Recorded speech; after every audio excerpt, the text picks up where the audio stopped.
22 பாருங்க. அவன் 3000 நீதிமொழிகளை சொன்னான். அவனுடைய பாட்டுகள் 1005. ஆமென். ஹalleluya. பாருங்க இவ்வளவு ராஜாவே ராஜஸ்தானத்தை நடத்தி கொண்டிருக்கிறவன் எத்தனை நீதிமொழிகள் எழுதினானா? 3000 நீதிமொழிகளை சொன்னான். அவருடைய பாட்டுகள் 1005. ஹalleluya. இவ்வளவு யார் மூலமா தான் பேச்சு எழுதினான்? தேவனோடு இவ்வளவு உறவு இருந்ததால தான் இதையும் செயல்படுத்த ஆரம்பிக்க முடிஞ்சிச்சு. ஹalleluya. சில பேர் என்ன செஞ்சிரோம்னா, ஆண்டவர் சொல்லிட்டார், தொழில் பண்ண சொல்லிட்டார், தொழிலை விரிவாக்க சொல்லிட்டார், இனி நம்ம தொழிலையே பார்த்துட்டு இருப்போம். அப்படி இருந்து தேவனோட கனெக்ஷன் கட் ஆயிட்டீங்க, நடக்காது. ஹalleluya. உங்களுக்கு எல்லாம் அவரிடத்திலிருந்து வரணும். இந்த பூமியில நீங்கள் எதை செய்யணும் அவர் மூலமா இதெல்லாம் நடக்க ஆரம்பிக்கும். நீங்கள் அவரை நம்பி காரியங்களை வாய்க்கணும்.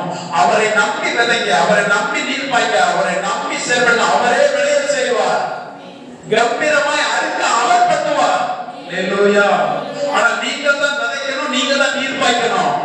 விளைய செய்கிறது கர்த்தர் செய்வார். ஆமென். நிச்சயமா உங்களை கம்பீரமாய் அறுக்க பண்ணுவார். உங்கள் தொழில் வளங்கள் கம்பீரமாக மாற்றப்படும். ஹalleluya. அப்ப இதுல எல்லாம் உங்களுக்குள்ள இருக்குன்னா அந்த ஆளுக தன்மை உங்களுக்குள்ள வரணும். அந்த ஆளுக தன்மை உங்களுக்கு இருக்கணும். நிறைய இருக்குது. நம்ம 5 படி 5வது அதிகாரத்துல 6 படிங்க. 6, 7. ஆதலால் நீயோனே எனக்காக கேதுரு மரங்களை வெட்ட கட்டளையிடும்.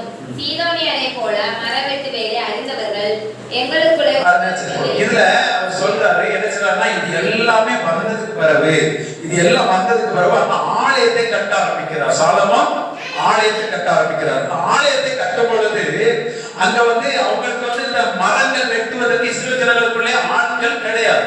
இந்த மரம் வெட்டி அந்த பலகைகள் இதெல்லாம் கொண்டு கொண்டு ஆட்கள் கிடையாது. உடனே பக்கத்து நாட்டுல உள்ள ஈராம்ங்கிற அந்த நாட்டுல உள்ள ராஜா கிட்ட சாலமோன் பேசுகிறார். உங்க ஆட்களை நீங்க தாங்க, உங்க ஆளுகளுக்கு வேண்டிய சம்பளத்தை கொடுப்பேன். நான் 6 நான் கடைசி படிக்க பாருங்க.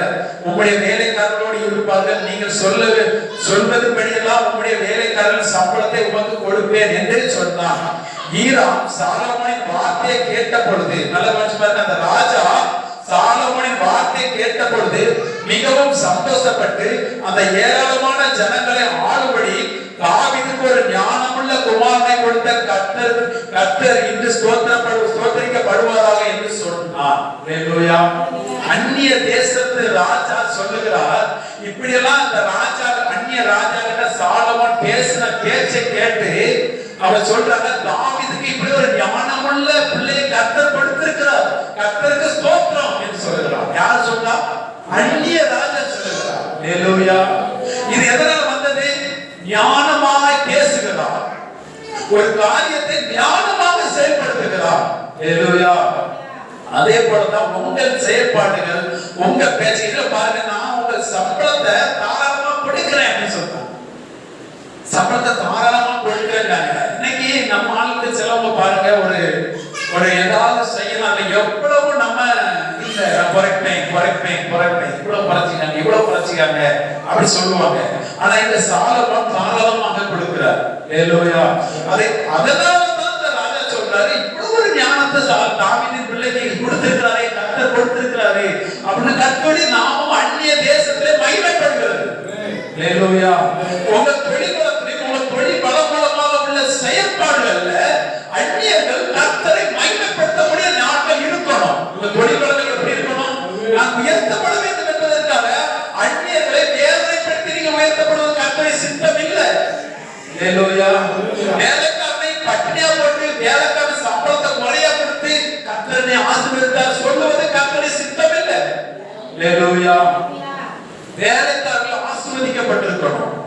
நீ அதுக்கு ஒரு வசனத்தை படிச்சு பாருங்க, ஆச்சரியமா இருக்கும். 2 நாளாகமத்துல 9வது அதிகாரம், 2 நாளாகமம் 9வது அதிகாரத்துல எடுத்தோம் படிங்க. 4வது வசனம். 9வது அதிகாரத்துல 4வது வசனம்.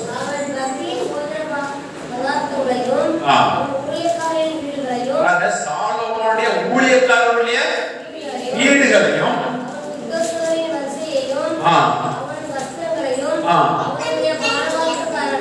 அவர்கள் வஸ்திரங்களையும் கர்த்தருடைய ஆலயத்திற்குள் பிரவேசிக்கும் நடைமண்டபத்தையும் கண்டபோது அவன் ஆச்சரியத்தால் மனது கொண்டு ராஜாவை நோக்கி, உம்முடைய வர்த்தமானங்களையும் உம்முடைய ஞானத்தையும் குறித்து நான் என் தேசத்திலே கேள்விப்பட்டதை விட அதிகமா இருக்கிறது சேவா ஸ்திரீ சொல்ற அந்நிய ராஜ ஸ்திரீ சாலமோனுடைய யாரை பார்த்து சொல்றாங்க? சாலமோனுடைய வேலைக்காரர்கள், சாலமோனுடைய வேலைக்காரருடைய வீடுகள், அவருடைய சமயப்பட்ட அவனுடைய அந்த நடவடிக்கை, அவனுடைய டிரெஸ்ஸுகள், இதையெல்லாம் பார்த்துட்டு அந்நிய ராஜஸ்ரீ சொல்லுதா, நான் உன்னை குறித்து கேள்விப்பட்டிருக்கேன், அவனை குறித்து கேள்விப்பட்டதை விட இங்க அதிகமாக இருக்கிறது, அவன் செயல்பாடுகள் அதிகமா இருக்கு. சாலமோனுடைய ஞானத்தை குறித்து கேள்விப்பட்டிருக்காங்க, கேள்விப்பட்டதை விட நான் நேரடியா பார்க்கறது அதிகமா இருக்கிறது.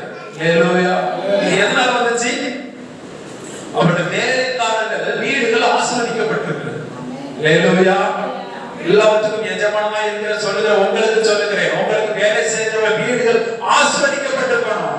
ஹல்லேலூயா. அவர்கள் அங்க வேலை பான பாத்திரங்கள் டிரெஸ்கள் பார்த்த விதம், அவங்க டிரெஸ்கள் உயர்ந்த தரத்துல இருக்குது. ஆமென். வேலைக்காரன் இப்படிதான் இருக்கணும் அப்படிதான் இருக்கணும் வைக்கல, உயர்ந்த தரத்துல வைக்கிறான்.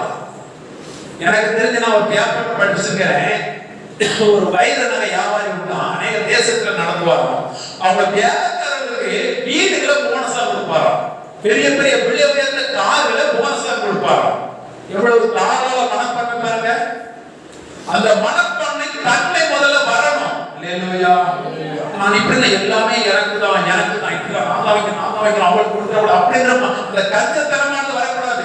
உங்க அப்பா ஐஸ்வர்ய சம்பந்தர். ஹல்லேலூயா. உங்க அப்பா தாராள மனமுடையவர். ஆமென் சொல்லுங்க. ஆமென். எத்தனை பேர் சந்தேகமா இருக்கு? இயேசு தாராள மனமுடையவர். ஆமா. ஒரு இயேசு கேட்கிறாரு, ஒரு சும்மா இருக்கிறவங்க சொல்றாரு, இப்ப சும்மா தான் இருக்கு, என் தோட்டத்துக்கு வேலை செய், உனக்கு நினைச்சா 500 ரூபாய் சம்பளம் தருவார் இருக்கிறார். 9 மணிக்கு போ அப்படிங்கிற, போயிட்டு 5 மணிக்கு வாங்குறாரு. திடீர்னு ஒரு 10 மணிக்கு ஒருத்தர் பார்த்துறாரு, போ நான் உனக்கு சம்பளம் தரேன், கூலி தரேன். 12 மணிக்கு ஒருத்தர் பார்க்கறாரு, நீ போ நான் உனக்கு சம்பளம் தரேங்க, தோட்டத்துக்கு போ சம்பளம் தரேன். 2 மணிக்கு ஒருத்தர் அனுப்புறாரு, போ. ஆனா எல்லாருக்கும் ஃபர்ஸ்ட் உள்ளவருக்கு என்ன சம்பளம் பேச 500 ரூபாய் பேசினார், அதே போல அடுத்தவங்களுக்கு அதை கொடுக்கிறார். ஹல்லேலூயா. ஃபர்ஸ்ட் பேசினவனுக்கு கரெக்டா என்னத்தை பேசினா சம்மதிச்சா அதை கொடுத்துட்டார். அடுத்தவங்களுக்கு கொடுத்தது என்னுடைய தாராள மனசு. ஹல்லேலூயா. நான் கொடுப்பேன் கொடுக்க மாட்டேன், என்னுடைய மனம். அப்ப நம்ம தகப்பனுடைய மனம் தாராள மனம் கிடையாது. ஒருவருடைய அதன்படி அவர் செய்வதல்ல, அவர் விருப்பத்தின்படி நமக்கு செய்கிறார். இயேசு பிதாவாகிய தேவனுடைய தாராள குணத்தை நீங்க கொஞ்சம் யோசித்து பாருங்க. இதா புரியுதா?